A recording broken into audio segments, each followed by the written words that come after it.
I'm going to continue today in our series called School of the Prophets. We've now talked about the purpose of prophecy. We've talked about receiving the gift of prophecy. And today I want to talk about judging prophetic words that you receive and also how to receive prophetic words. I'm sure that we have all had places that we've gone to from time to time, specifically food places, that have gotten us sick. You don't need to raise your hands. But maybe you've had that experience. I know I did. When I was in 6th grade, we ordered pizza from a new place that we had never gone to. And I won't say who it is, but we ordered pizza from this place, and we enjoyed the pizza until my body didn't enjoy the pizza about 2 a.m. that morning. And I remembered I vowed to never go back to that place again. And I would even drive past that pizza place. I would look at it, and I would get queasy just looking at that restaurant because of what it did to me. Maybe some of you can resonate with that. When you get food poisoning or something like that, you have a visceral reaction to that item, sometimes for the rest of your life. I know if any of you know Pastor Dan Martinson, he's the pastor of the church that planted us. He always talks about how he hates hot dogs because he had the same experience. The reason I say that is because he brings it up like once a year in his sermons. It's a very common illustration. We all have these things that they've made us sick, and we have a visceral reaction against them. And I think it's actually a helpful way to view how some people see prophecy. Because they've had a bad experience with prophecy, either because they've received a prophetic word or words that have actually hurt them, that have not been helpful to them, that have not been a blessing to them.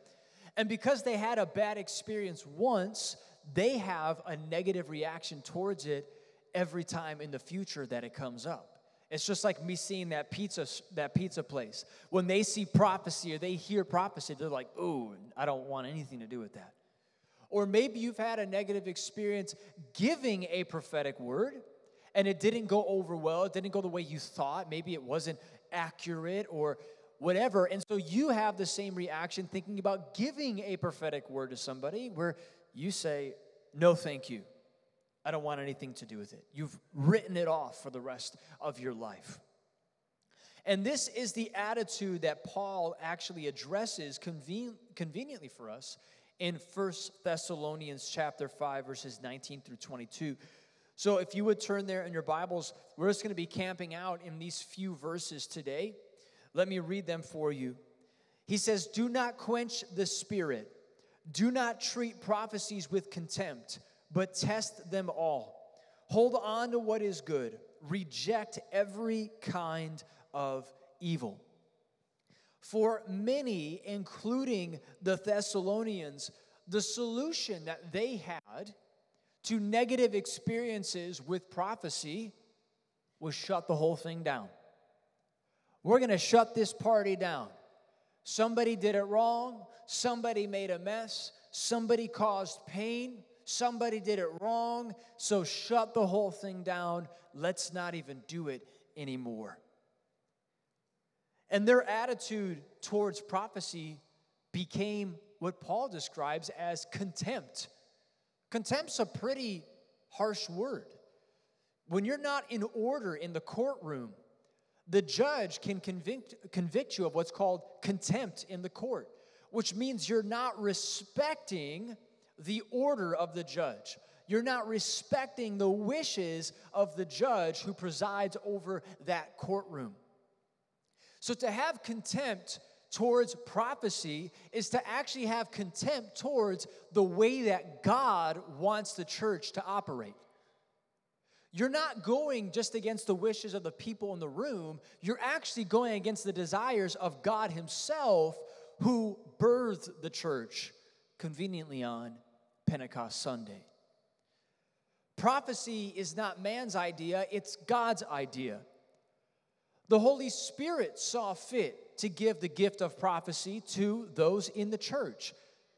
So when you or I take it upon ourselves to decide well, there's been a bad experience, so we're no longer going to do that.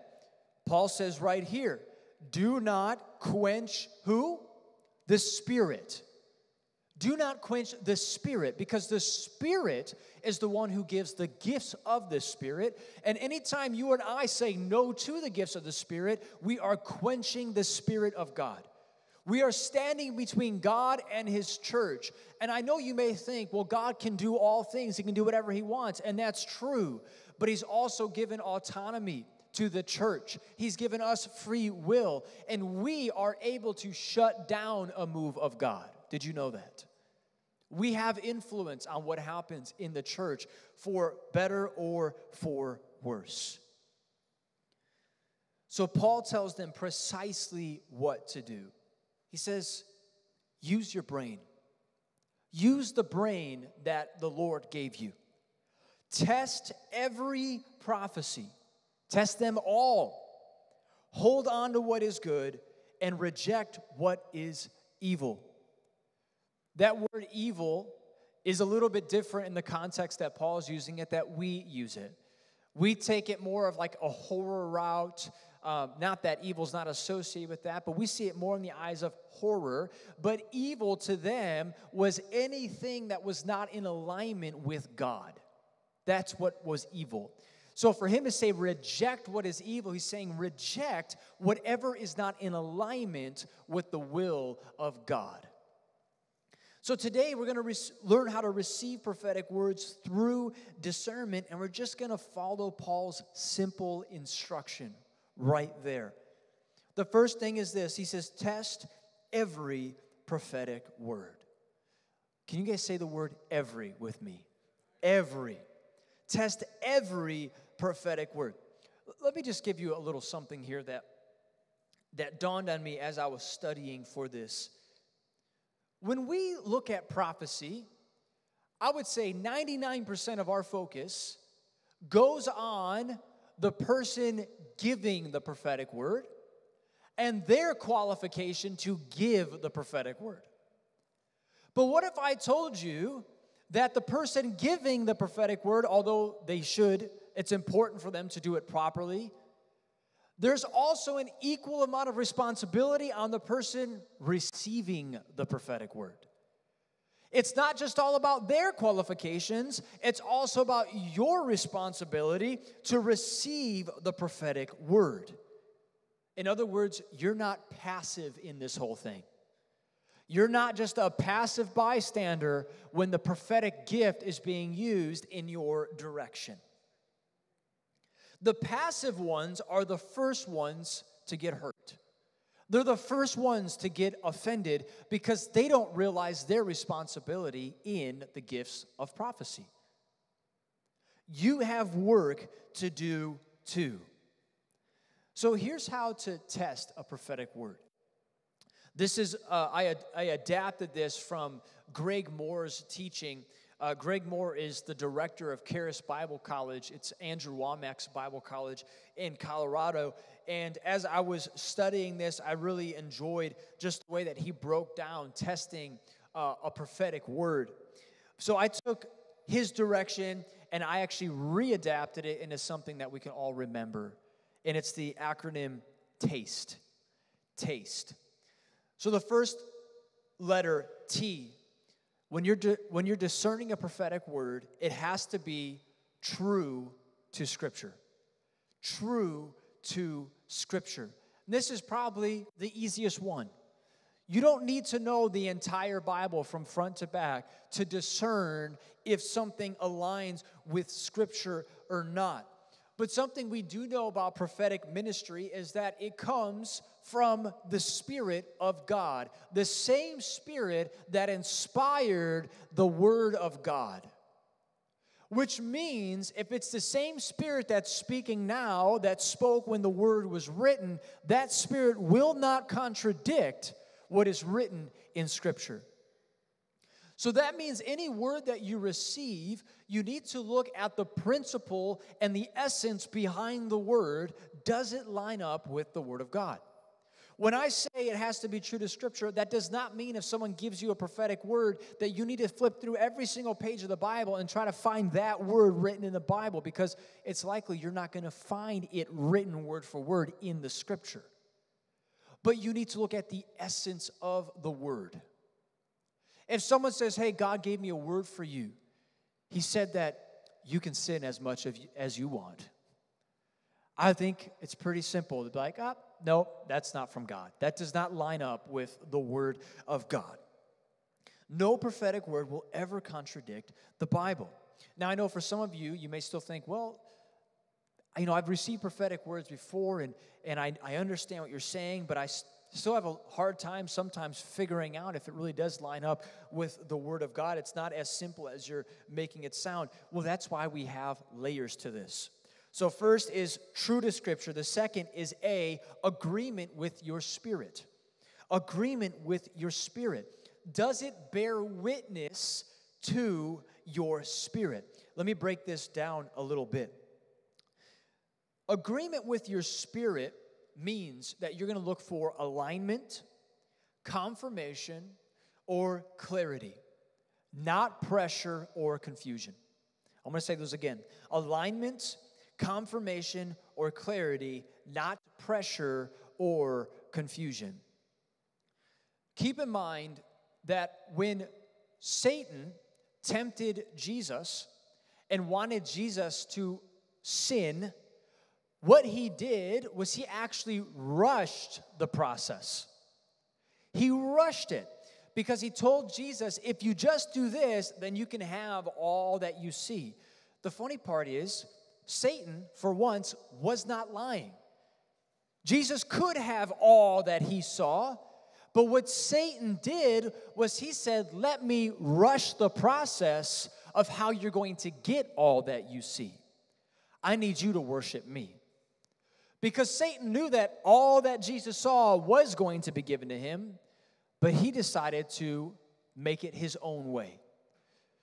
The Father was going to give that all to Jesus, and Satan tried to distort it and rush the process. And oftentimes, when you feel that you're rushed or pressured into something, it could be because the enemy is actually pushing you too fast. Pushing you too fast. So you look for agreement with your spirit. And remember, we talked about this last week, that prophecy will often confirm what the Lord has already been speaking to you on your own. So when you get a prophetic word, it's one of the elements of discernment to think, oh, you know what?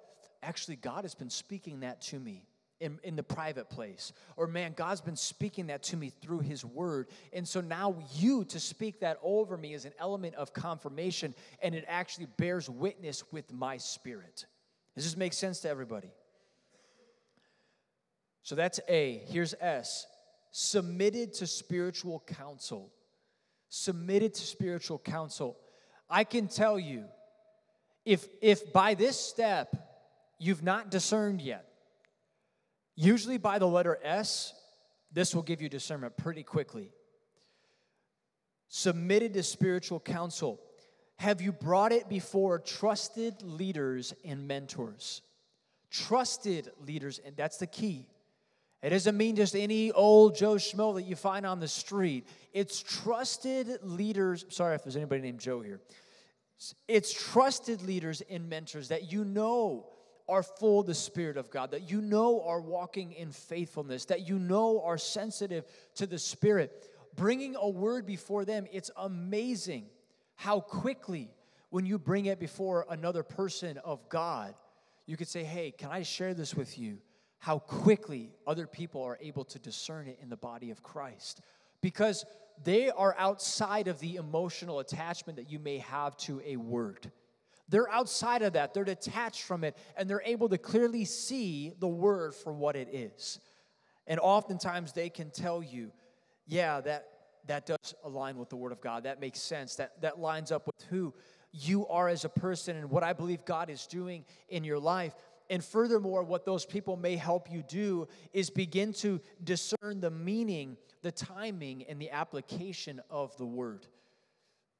It's amazing to me how you can submit a prophetic word to somebody, and because you submit it to them, they're even able to add on to it. When you submit it, they're able to say, yeah, I think that is from God. And not only that, I think this is actually a way that you can begin to go about that prophetic word. So now they even help you discern the timing or the application. Does this make sense to everybody? So that's S. Here's T. Your timing needs to be discerned. Is the word for now or is it for later? Do not force something ahead of God's timing. I'm not going to give a lot of explanation on that right now because I have more on that later. And E is evidence over time. Here's another thing that I think we often fall short of.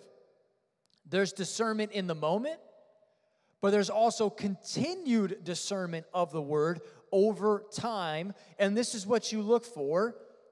Is it producing fruit that glorifies God in your life? Is it producing glorifying fruit of the Spirit in your life? That is the continued discernment that you go through. So now you've received the word. You believe it's from the Lord. You begin to implement that word in your life. Maybe you get a couple weeks, you get a month or so down the road. Stop for a second and reflect on yourself. Since I've taken that word into my life and implemented it, what has it produced in me? If it's produced the fruit of the Spirit, then you can be certain that it's from the Lord. Because the enemy's not going to give you a prophetic word that produces the fruit of the Spirit in your life. The enemy does not do anything that will produce the fruit of the Spirit in your life. The enemy only produces corruption in your life. And so if it's producing the fruit of the Spirit, then you can be certain that it is from the Lord. So, Paul says test every word. I say test every word from the Lord. I know it's corny, but if you remember it, that's what matters. And let me give one other thing on this. This is really important. It doesn't matter who the word came from, and it doesn't matter if you really want the word to be from God, you still need to test it diligently. It's really easy to think, well, just because the pastor gave me that word, or sister so-and-so, or brother so-and-so, who's so righteous and so, if they said it, we might as well put it in the canon. It doesn't matter who it came from. You need to discern it. And it doesn't matter if it's exactly what you want to hear, you still need to discern it. I'm giving you good stuff here. I'm trying to help you out. So then Paul says, after you've tested it or tasted it, now you have to decide whether to hold on to it or to dispose of it. So hold on to what is good and reject what is not of God. Let me give you one other food-related illustration. Maybe you've had an experience before where somebody makes something for you. Usually it's a young kid. They've woken up early on a Saturday morning, and for some reason they decide they're going to be, Gordon Ramsay that day. And they start making stuff in the kitchen, and they've come up with this, in their eyes, Michelin-rated snack. And it's ketchup and chocolate and, CJ just had you feel it, right? But you want to be the supportive parent, brother, whatever it is, and you're like, ooh, that looks so good, and you just do your best to keep that affirmative face on, and you know that you're just going to throw it away the moment they're not looking. That's how you need to approach words that you know are not from the Lord. Sometimes when someone's sharing something with you, you're like, man, you're way off. You're way, way off. But we want to be honoring in the way that we handle it. And so let me just give you some practical advice.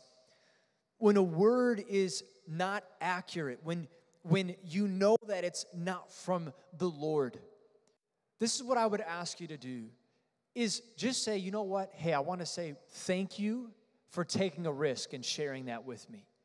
I'm gonna take that word and I'm gonna process it with the Lord. So thank you for sharing that with me. What you're doing is you're not lying to them. You're not telling them, oh, that definitely is from God. You're not giving them some false sense of that they've done it correctly or got it right. What you're doing is you're just honoring them for taking a risk.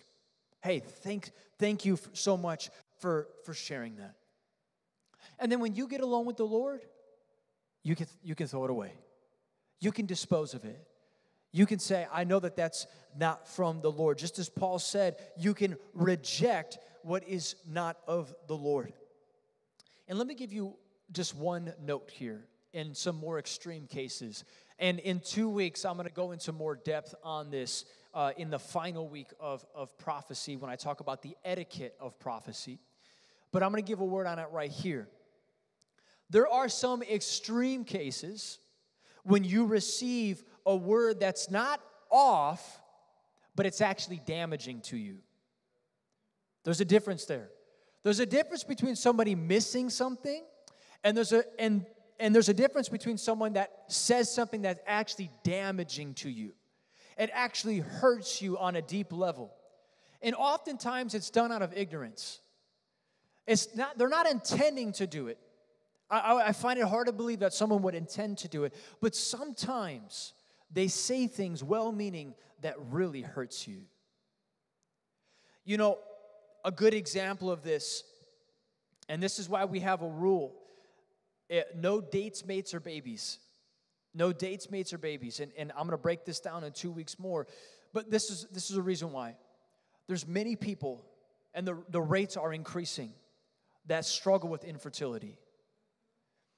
And so let's think about this mix for a second. You have people who are struggling with infertility, and they would give anything to have a baby. And you, as well-meaning as you may be, say the Lord is going to give you a baby. They've probably heard that word 15 times, and they still don't have a baby. It doesn't mean that what you're saying isn't true to some degree, but what you say, you don't realize, is opening up another wound for them. They've heard that word so many times, and it still hasn't happened yet. And these are cases when damage is actually caused. And there's 2 ways to handle this. One, if you really feel like you're in the right state to do so, I would encourage you to say, hey, thank you for sharing that, but I want to let you know something. We've been trying for a long time, and when we receive that word, it actually hurts a lot. You're not scolding them, but what you're doing is you're letting them know, I know that your heart's in the right place, but that word actually hurts me. And another way to go about it is maybe you don't know how to handle it in the moment. Go find a pastor. Let the pastor, don't go to other people. That's gossip. Go find a pastor. Go find someone in leadership. Say, hey, can I talk to you for a moment? I just want to let you know, so-and-so, they gave me this word, but pastor, I want you to know that really hurts me. And let me deal with it, okay? I'm just trying to give some really practical guidance here. We've talked about how we've decided that we're going to be a church that's going to allow the Spirit of God to move, which means we need to be prepared that people are going to make mistakes. It's going to happen. But we're not going to trade that off and just say, well, we'd rather do away with the whole thing and just not even have it in the first place to avoid some mistakes.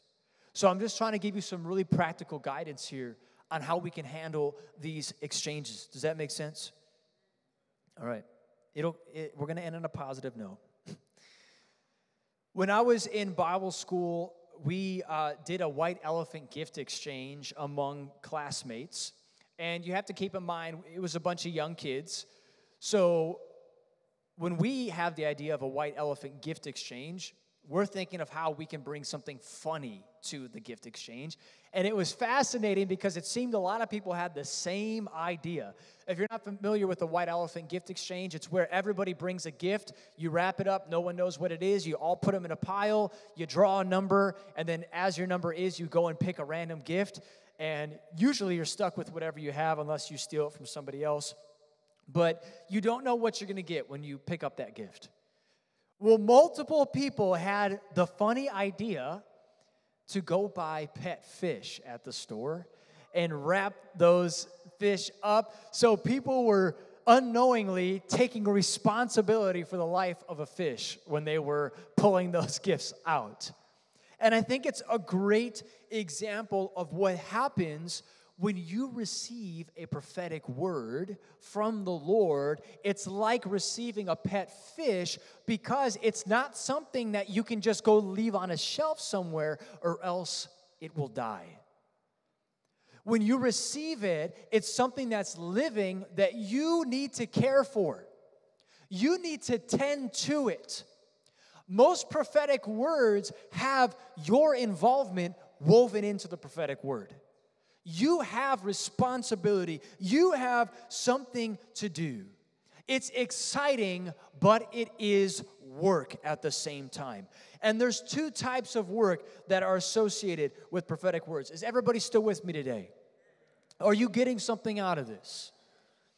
There's two types of work. I love how Chris Valentin of Bethel Church, he puts it this way. He said, it's important to know when to get out of the way and when to prepare the way. It's important to know when to get out of the way, and it's important to know when to prepare the way. And I know some of you are thinking to yourself, well, getting out of the way has to be the easy one, right? I would hope that getting out of the way would be the easy one. Well, I got news for you. It's not the easy one.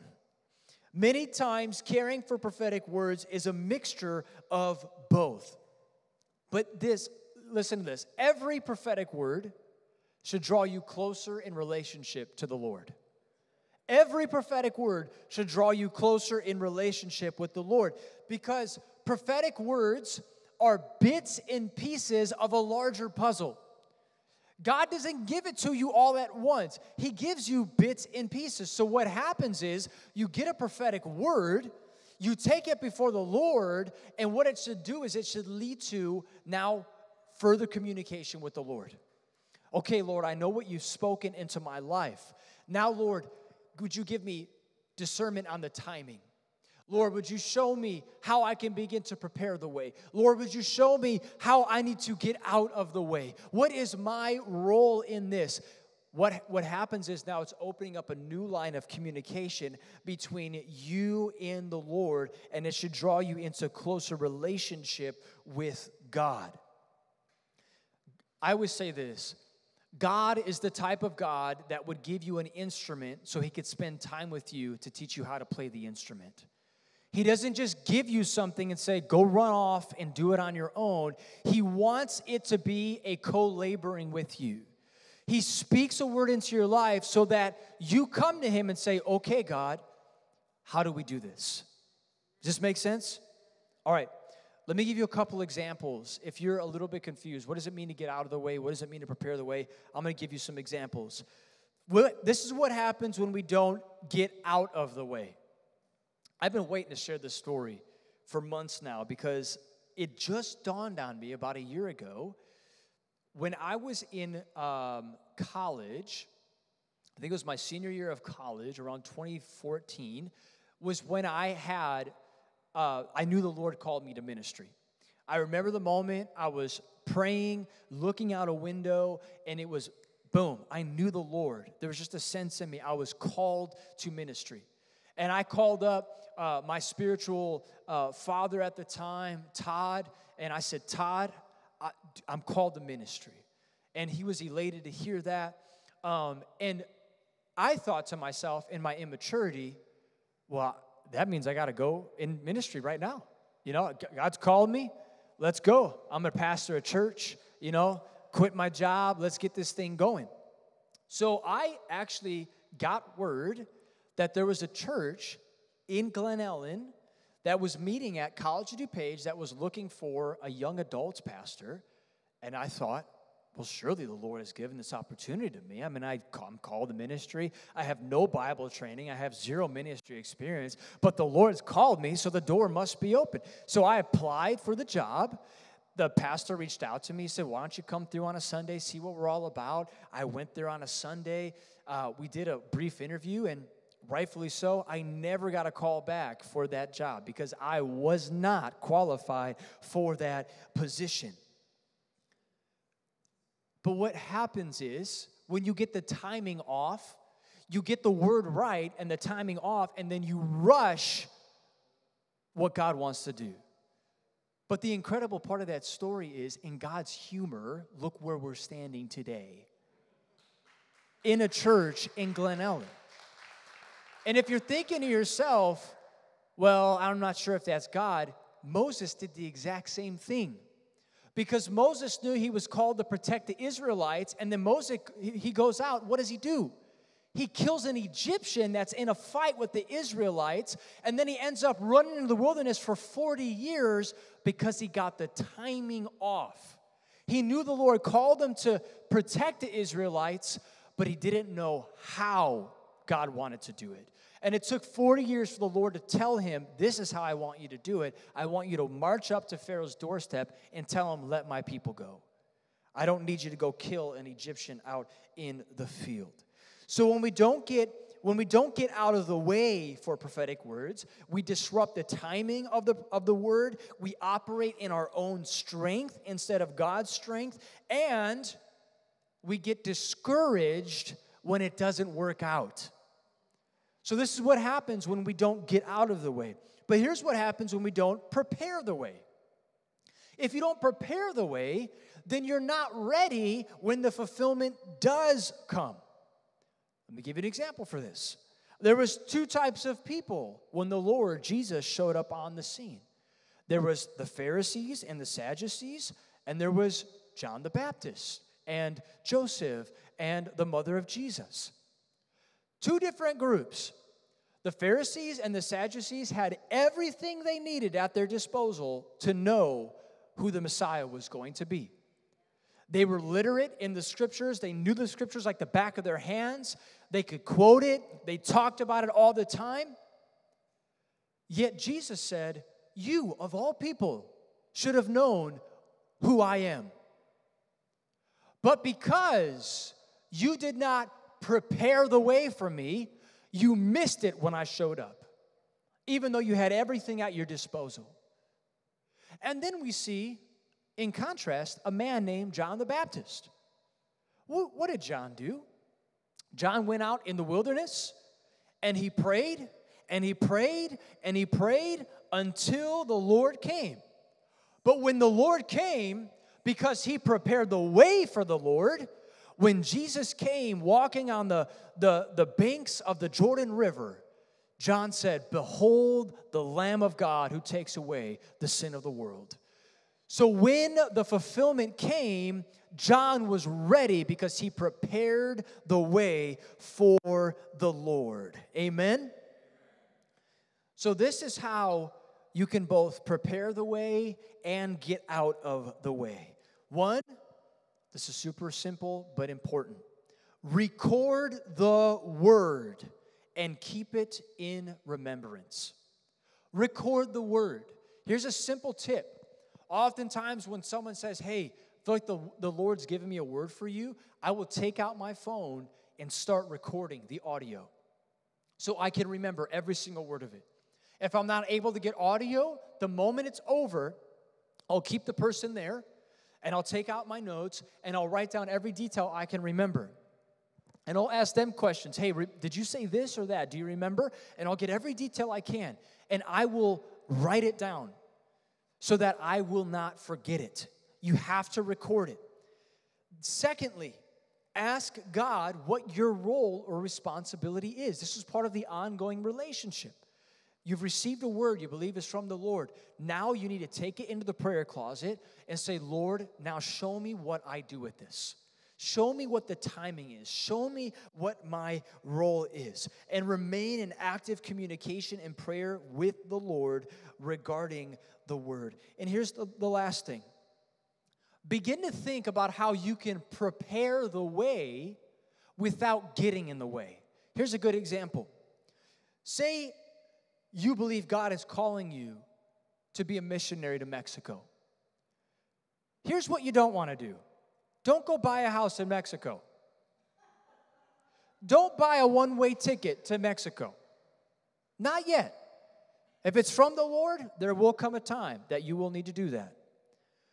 But maybe here's a place to start. Why don't you start learning Spanish if you don't know Spanish yet?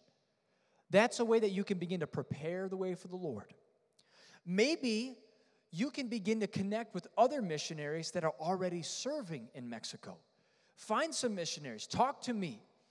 I can get you in contact with some people. Say, hey, can I get a Zoom call with you? If you're stateside, can I meet with you, get coffee with you, treat you to lunch? Can you just share with me what it's like to do missions in Mexico? Here's another way, and get creative with it. Why don't you learn the revival history of what God's done in Mexico? You see where we're going with this. These are ways that you can begin to prepare for the fulfillment of the word without getting in the way of it. Because if you just start running into Mexico with no connections, don't know the language, nothing, then you're going to need a supernatural miracle from God to get you established. But if you begin to prepare the way for the Lord in these other ways, then when He fulfills it, you're ready to go. Does this make sense to everybody? Would you stand to your feet as we close out today? Today was super practical. And in 2 weeks, it's going to be super practical again. Because I just need to spend time teaching. I need to teach how to operate in the gift of prophecy, how to handle this responsibly in the church, because I want us to do it well. So what we need to do is we need to taste test every word that we receive. Taste test every word that we receive. Discern whether it's from the Lord or not. Know your role for every word and hold on to what is good and reject what is not of God. Remember that a church that shuts down prophecy also silences the voice of God. Prophecy is the voice of the living God for His church today, and it's called a gift for a reason. Who rejects a gift? No one does. You only reject a gift if you don't understand what the gift is. And we're not going to be a church that does that. So I want to close today with something interesting. I recognize that in this room that there are some of you who have been hurt by prophetic words in the past. It doesn't matter if it was years ago, months ago, weeks ago, days ago. There are some of you that have been very hurt. And because of that wound that you have that's never been dealt with, you may be resistant to this whole idea of the gift of prophecy. And there are some of you that are actually carrying shame because you've maybe given a word before that wasn't accurate. You maybe have given a word that was hurtful to somebody, or you missed it and you were embarrassed and it turned into shame. And so now you think to yourself, I never want to feel that again, so I'm just going to exclude myself from this whole idea of giving a prophetic word. I know that's not all of us, but that's some of us. And so for either one of you, whatever part of that spectrum you fall on, I want to close today by purging all that out. We're going to start with a clean slate. We're going to get rid of all the hurt and the damage that's been caused. We're going to get rid of all the embarrassment and all the shame when we've missed it. And we're going to start clean before the Lord, because this calling is on the whole church. It's for all of us.